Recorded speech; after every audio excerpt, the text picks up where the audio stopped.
বিদেশে আসার ক্ষেত্রে 2.5 লাখ, 3 লাখ, 3.5 লাখ, 4 লাখ টাকা চলে যায়। দেখেন, আমি একজন কোম্পানির লোক, কোম্পানিতে চাকরি করি। আমি যেদিন কোম্পানিতে আসছি, এয়ারপোর্ট থেকে কোম্পানি আমাকে রিসিভ করছে, তারপরের দিন কোম্পানি হেড অফিসে নিয়ে গেছে। আমি জিজ্ঞেস করলাম যে তারা কি আসলে ভিসা দিছে, ভিসার টাকা দিছে। এই দেশে আসা পর্যন্ত আপনার এয়ারপোর্ট থেকে নামবেন, তারা রিসিভ করবে, আপনার ভিসা প্রসেসিং থেকে শুরু করে সব কষ্টের টাকা কোম্পানি দেয়, সব খরচের টাকা কোম্পানি দেয়। বাংলাদেশ থেকে তাহলে এত টাকা কেন নেয়? এই টাকা চুরিটা করে কে? পাকিস্তান থেকে 1.5 লাখ টাকায় কোম্পানি ভিসায় চলে আসে, নেপাল থেকে 1.5 লাখ টাকায় চলে আসে, ফিলিপিন থেকে 1 লাখ টাকায় চলে আসে। তাহলে আমার দেশ থেকে 3 লাখ টাকা কেন যায়? মানে এই প্রশ্ন ব্যাখ্যা যদি আমার প্রবাসী মন্ত্রণালয় না দিতে পারে, তাহলে আমি মনে করব এই যে টাকা, এই চুরির টাকা তার পকেট পর্যন্ত যায়।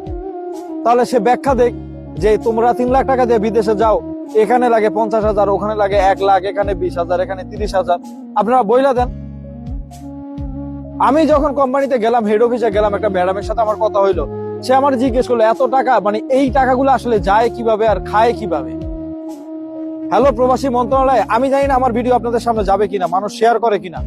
আমি আপনাদেরকে স্পষ্ট জিজ্ঞেস করতে চাই একজন প্রবাসী হিসাবে, আমার কোম্পানি আমার ভিসা দিলে, আমার কোম্পানি যদি আমার সুযোগ সুবিধা কইরা দেয়, তাহলে কেন এত টাকা লাগে? শুধুমাত্র আমার কোম্পানি না, আমি খোঁজ নিয়ে দেখছি এখানে সমস্ত কোম্পানির নিয়ম একই, দুবাই লেবার ল নিয়ম একই। তারা কোম্পানিতে লোক আনার পরে তারা নিজেরাই ভিসা প্রোভাইড করে দেয়। তাহলে আমার দেশ থেকে এই যে 3 লাখ, 3.5 লাখ, 4 লাখ, 2.5 লাখ, এই টাকা কই যায়? এই টাকার ভাগ কি আপনারা পান? আপনাদের তো জবাবদিহিতা থাকতে হবে না, যে একটা পোলা 3 লাখ টাকায় যায়, আপনারা জানেন না এটা করেন না যে আমরা জানি না 1.5 লাখ টাকায় যায় মানুষ। তাহলে আপনারা মিথ্যা কথা করেন না, এটা চুরি করেন। এই যে 1.5 লাখ টাকা, 3 লাখ টাকা, এগুলা কই যায়? একটা মানুষ 3 লাখ টাকা দিয়ে কিভাবে আসে?